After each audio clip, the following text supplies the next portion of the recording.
And some introductions as they settle in. Professor Dr. Sahuna, who is next to me here on the platform, he's the lead co-chair of the T20 Task Force on Meaningful Digital Connectivity, Cybersecurity and Empowerment. He's a professor of information technology at the Bandung Institute of Technology in Indonesia, and in a distinguished career, he's also advised the government of Indonesia on communications and information technology. Next to him is Desiree Milosevic, who's a celebrated member of the global internet governance community. She was a special advisor to the chair of the United Nations Multi-Stakeholder Group on Internet Governance, and has also represented corporations that manage part of the naming system used to identify computers and services on the internet.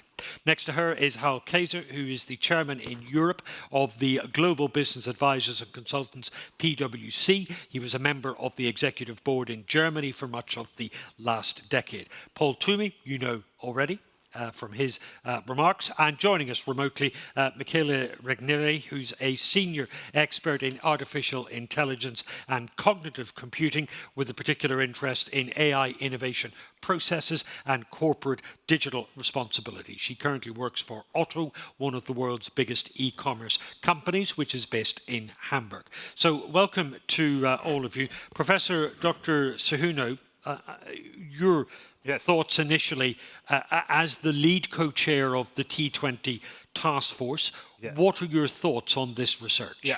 Thank you. I think it's very interesting and the quality of result from GSI in regard to data governance. Data is very important, and the mindset people in the world must be safe from physical to cyber. And some country like Indonesia still consider how to make a data.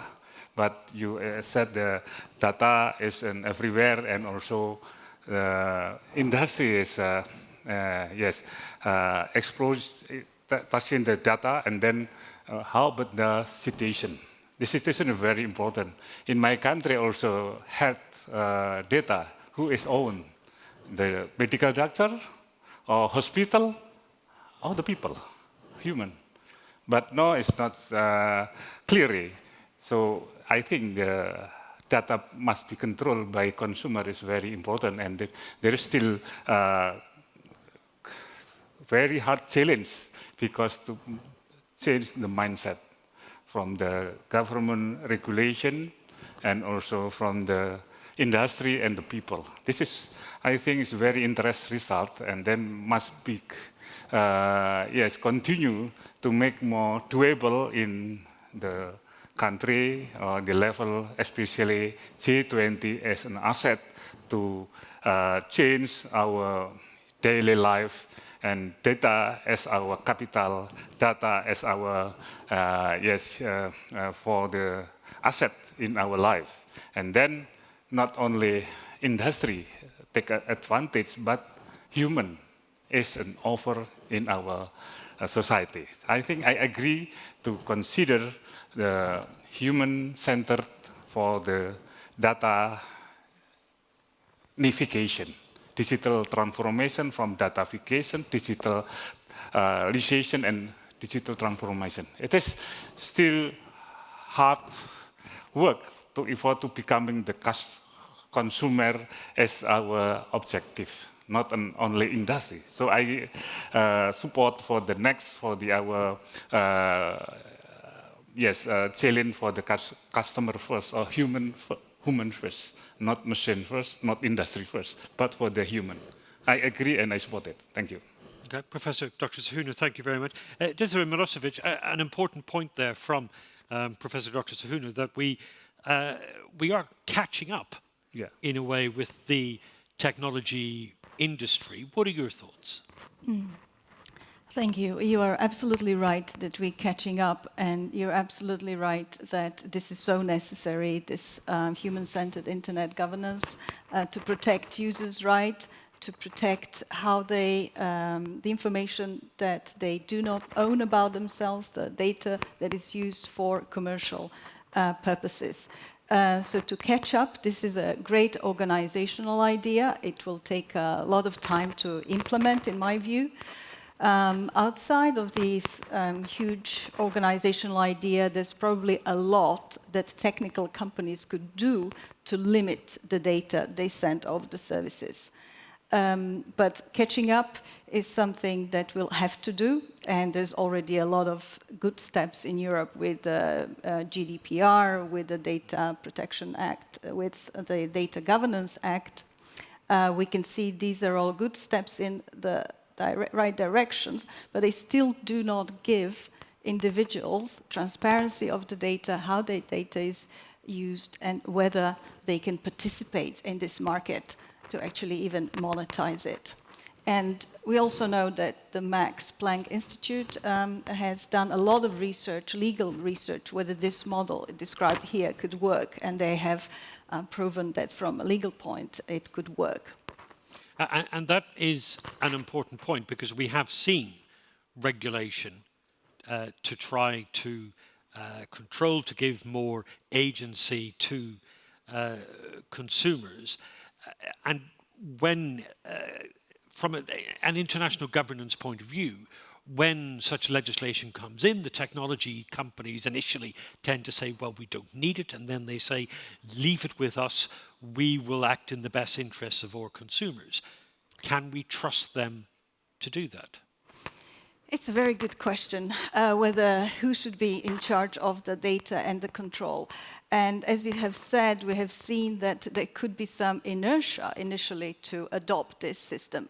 And we should be aware of it, but we should not give up in trying to do the right thing, to protect individuals, their data, and to protect this human-centered internet governance, which, as Paul has mentioned, and the State Secretary, will bring more cohesion in the society, which we are definitely seeing and lacking right now.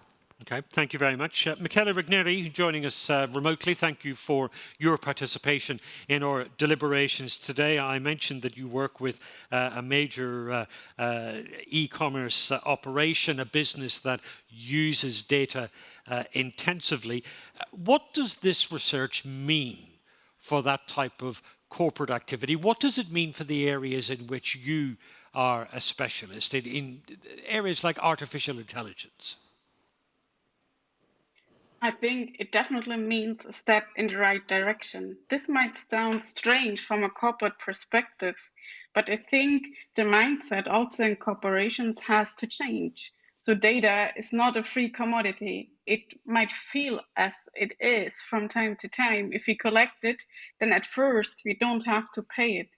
But just the data as it stands doesn't carry any value. Just saving data somewhere on a USB stick or a huge server doesn't produce any value for a company, and also not for the consumers. It's actually the processing and the reasoning we do with data that creates value. And that means we have to be aware of the actual value of the data that we can produce from it. And this would also be the interesting information for the consumer. And I think this mindset change is good for all of us. If we as a corporation know the value of our data and precisely can actually calculate which data carries value for us and which data helps us to serve the consumer better, then we will move a huge step forward.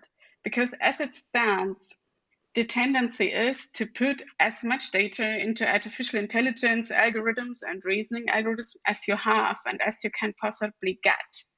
But as you can see, when you actually analyze such systems, most of this data doesn't carry any necessary value for such systems. And if you can distinguish precisely the data that carries value for you, and also precisely can tell your customer which kind of data they can give us and which value we can give back. So say, give better services, or also say, we can give you better recommendations or something. Then we can make a fair trade, and also we as a corporation could save money at the end, because too much data is not only a problem for privacy and security, it's also a cost factor. It costs a lot of money. It costs also a lot in terms of sustainability, but also processing data costs time, it costs money. It is actually totally annoying at the end of the day. So processing data in a minimalistic way and being aware of the actual value of this data would be a huge step forward, but requires a lot of research. And I'm actually happy if such kind of research is protected and also supported by governmental decisions. This is such an interesting point because it suggests that there is an incentive to companies that use data to embrace some of the ideas in Paul's research. And I wonder if that's why this is in your research. Michaela, that idea that they can benefit from higher quality data, that's the payoff. Is that how it is seen? I see it like this, and not even necessarily only higher quality data. So some data we just don't need. So if we save a click on a, say, landing page of some homepage, I can't learn anything from that because 1 million people have done the same thing before. I don't need to say this click. That's a very basic example. But there is lots of data that we can't learn from, or even data that is harmful to creating value. So seeing it from an economic perspective, we automatically should embrace a user-friendly and data protective stance, simply because it saves us time and money and makes our algorithms even better.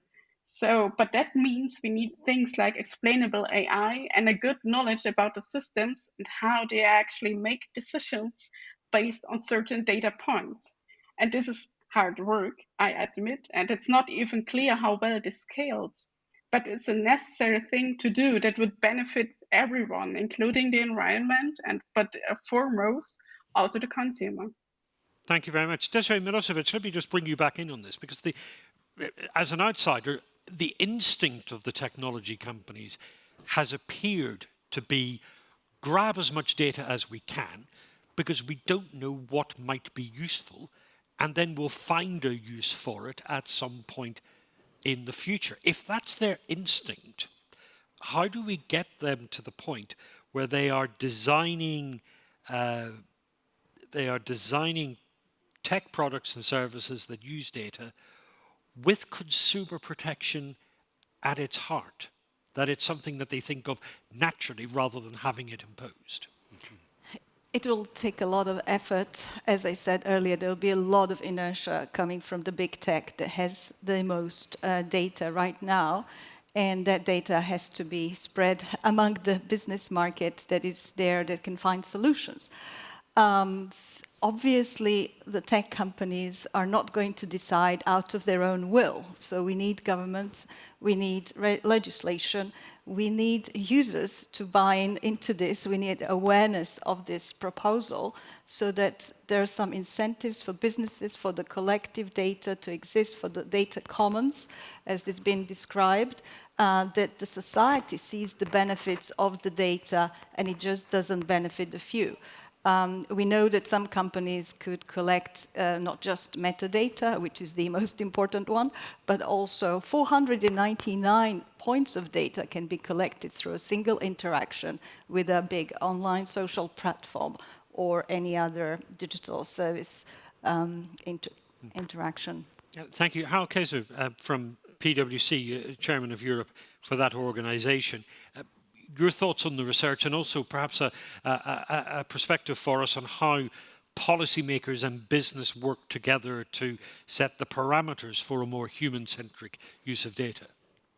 Exactly, and then I would like to start a little bit more with the people aspect, because we are still starting again to speak about regulation. And Dennis made, I think, the very good example with the labor market hundreds of years ago, where we had slaves, and then it took a while until we have a working, functional labor market in place. And I think that's a little bit really comparable to where we are right now. And what are the reasons for that? And I see there are two reasons. So number one, people do not understand that the data they're creating have a value. And that has to do a lot with IT literacy. And that still, despite the fact that we are discussing that since 20 years, many people do not have the right IT-based knowledge to get an understanding what's possible. So therefore, this is, I think, an obligation for governments, but as well as for business.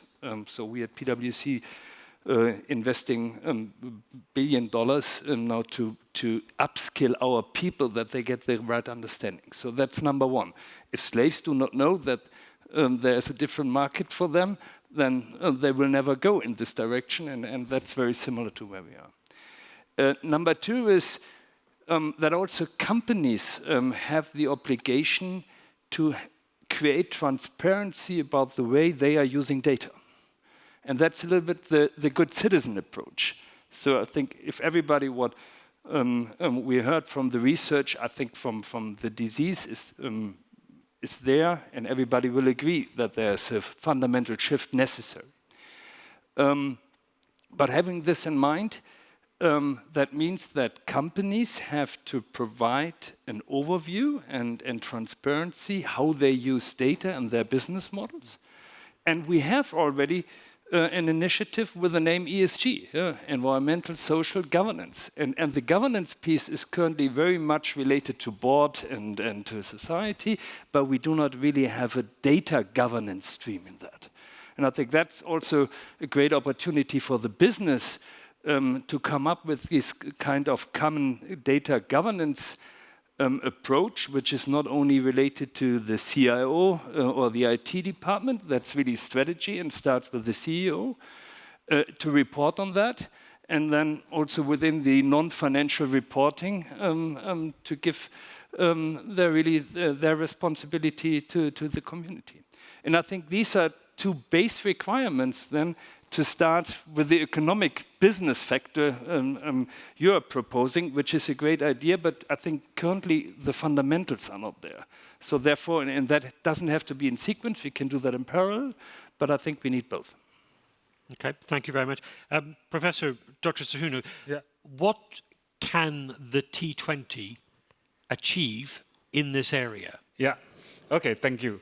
I think this is a very good and very good opportunity or challenge. So in my T20 approach, we as proposed, we call it Living Lab, and to set up an example or an initiation, and we can make some kind of sandbox regulatory, so we can limit to the small area, and then we can test what is the business model or model of data government that customer is one is our objective or human-centric can be done in a Living Lab. So in G20, we have one policy brief in progress and also one proposal for Living Lab. So we invite for the G7 or another party to set up, to implement the data governance with human center as our objective. This is because very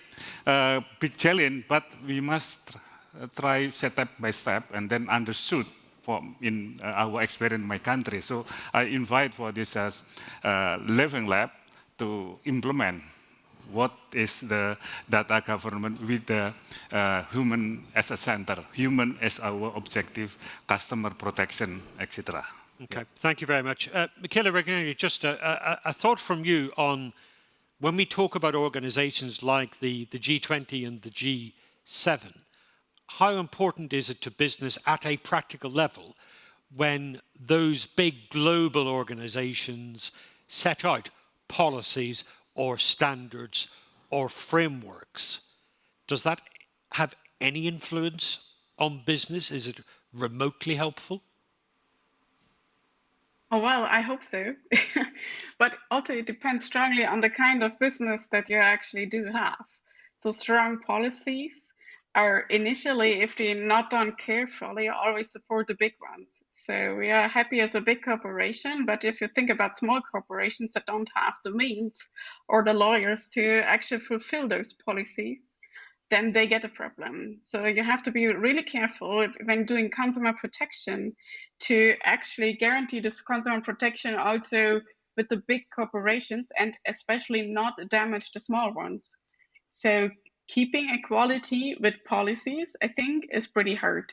But setting good standards and also actually making adherence to this standard also some kind as an accreditation for big companies, I think is a very good idea. Okay, thank you very much. Paul Twomey, I'm going to go back to you for the concluding sort of thoughts in this discussion. Just draw together the threads, the reaction, your response to the reactions to the... It's great. Hang on. It's not so great if I don't use the microphone. This has really been very interesting. I want to come back to this issue that it is amazing the power of a market and the backwards and forwards. So to take the artificial intelligence example we got, part of the proposal we're putting forward here is not just the present system where companies surreptitiously take stuff out of consumers. This is a market where they can go back to consumers and say, and they've got a mechanism to go back to consumers and say, I would like to know more of this information if you're willing to share it with me. This information would be useful to me or not, etc. There's actually potentially in markets it works two ways, not just one way. And I recognise the points about skills in the consumer set, but if I can use an example from my home country in Australia, where the government in the 1990s produced a thing called superannuation, where basically said every Australian worker has to be paid money for their retirement, and they have to control that. Now, most Australians knew very little about how the stock markets worked and what have you. Most Australians still don't know how the stock markets really work. But what emerged to support them were funds and brokers and experts who were now on the side of them with that money to help them in the marketplace. And so I do think this idea of representation of in a market where people can have rights of association and representation and the skills follow that means that we don't have to wait a long period of time for everybody to be educated, providing I'm being represented by people who do understand how the systems work and give me that chance. So sort of a data equivalent of trade unions or mutual friendly society. Yeah, that's right. And in the labour market, we saw that. And so I think we could see similar things emerging. The role of government is essential. But the great thing about a market is that not one size fits all. And one of the problems with government regulation is that it tends to be one size fits all. So government underpinning a market, but the market having the flexibility we've talked about here, I think is probably a really good outcome. Okay. Thank you very much. We're at that very, very dangerous stage of the morning where we are eating into people's lunchtime. So I think that this is as good a time as any to end our discussion here. I know that you'll join me in thanking Michele Regneri, who's joining us remotely, and you'll join me in thanking all of our panelists here in Berlin as well. Give them a round of applause to say thank you.